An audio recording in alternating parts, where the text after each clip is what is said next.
Hi friends, എല്ലാവർക്കും രമേഷ് വ്ളോഗ്സിൻ്റെ പുതിയൊരു വ്ളോഗിലേക്ക് എല്ലാവർക്കും സ്വാഗതം.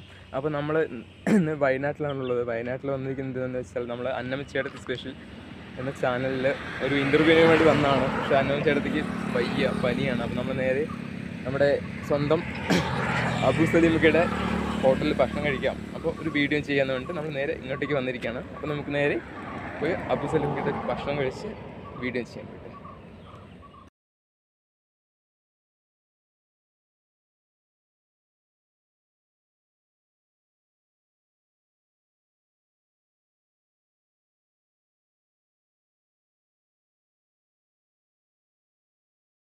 സ്വന്തം 1918s ഒരു നൊസ്റ്റാളജിക് റെസ്റ്റോറൻ്റാണിത്. ബാക്കി വിശേഷങ്ങൾ നമുക്ക് അകത്ത് ചെന്നിട്ട് സംസാരിക്കാം. ഫ്രണ്ട്സ്, നമ്മൾ പടികേറി അകത്തോട്ട് വരുമ്പോൾ ആദ്യം നമ്മൾ സ്വീകരിക്കുന്നത് ഒരു അമ്മിക്കല്ലും ഒരു ആട്ടുകല്ലുമാണ്. പിന്നെ പത്തായം എന്നെഴുതിയൊരു ബോർഡും. പിന്നെ നമ്മളവിടെ കയറി ചെല്ലുമ്പോൾ നമ്മൾ കാണുന്നത് ഒരു കട പോലെയാണ് അവിടെ സെറ്റ് ചെയ്തിരിക്കുന്നത്. അതിലാണെങ്കിൽ നമ്മൾ നിറയെ സ്പൈസസ് ഉണ്ട്. മുളക് പൊടി, മഞ്ഞൾപ്പൊടി, പിന്നെ നമ്മുടെ ജീരകം, വെന്തയം, കുരുമുളക്, ജാതിക്ക, ഏലക്ക, ജാതി ഒത്തിരി, അങ്ങനെ എല്ലാം ഉണ്ട് അവിടെ.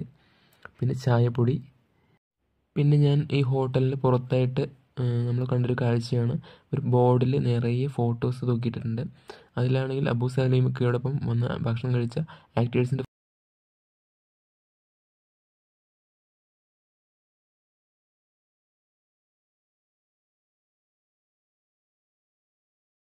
പോയത്. പക്ഷെ അവിടെ മീൽസ് ഇല്ല. അപ്പോൾ നമ്മൾ നേരെ 3 ചപ്പാത്തിയും ഒരു മീൻ കറിയാണ് ഞാൻ ഓർഡർ ചെയ്തിട്ടുണ്ടായിരുന്നത്.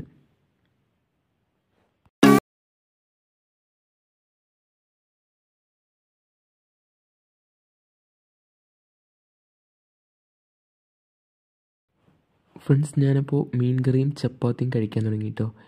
നല്ല സോഫ്റ്റ് ചപ്പാത്തി ആയിരുന്നു എനിക്ക് സെർവ് ചെയ്തിട്ടുണ്ടായിരുന്നത്.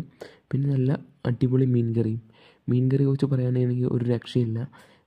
കേരമീനിൻ്റെ കറിയാണ് കേട്ടോ എനിക്ക് വന്നത്. അതിൽ നടുക്കത്തെ ഒരു പീസാണ് എനിക്ക് കിട്ടിയിട്ടുണ്ടായിരുന്നത്.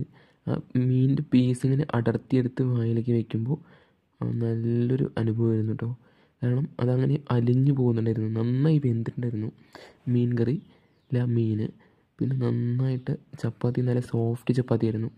ചില ഭാഗങ്ങളിലൊക്കെ നമ്മൾ ഭക്ഷണം കഴിക്കുന്ന സമയത്ത് ഹാർഡായിട്ടുള്ള ചപ്പാത്തിയായിരിക്കും നമുക്ക് കിട്ടുക. ഇത് നല്ല സോഫ്റ്റ് ചപ്പാത്തി, വായിടുമ്പോഴേക്കും അലിഞ്ഞങ്ങനെ പോകുന്നുണ്ടായിരുന്നു കേട്ടോ. ഫ്രണ്ട്സ്, എൻ്റെ മുഖത്തെ എക്സ്പ്രഷൻ കണ്ടാൽ നിങ്ങൾക്കറിയില്ല എത്രത്തോളം ടേസ്റ്റ് ഉണ്ടായിരുന്നു ഭക്ഷണത്തിനെന്ന്.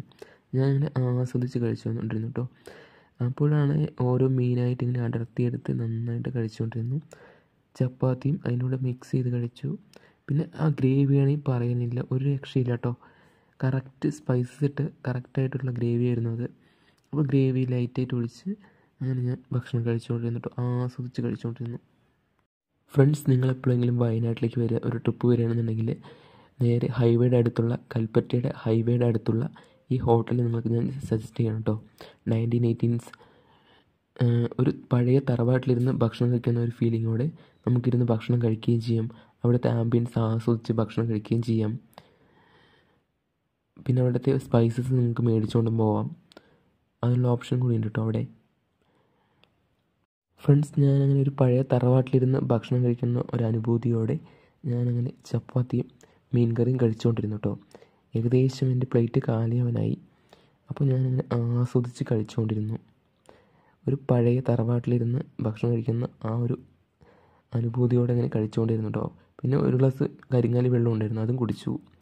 അപ്പോൾ ഞാൻ ഈ വീഡിയോ ഇവിടെ വെച്ച് നിർത്തുകയാണ്. എല്ലാവരും സന്തോഷത്തോടെ ഇരിക്കുക, എന്നും കൂടെ ഉണ്ടാവും കേട്ടോ.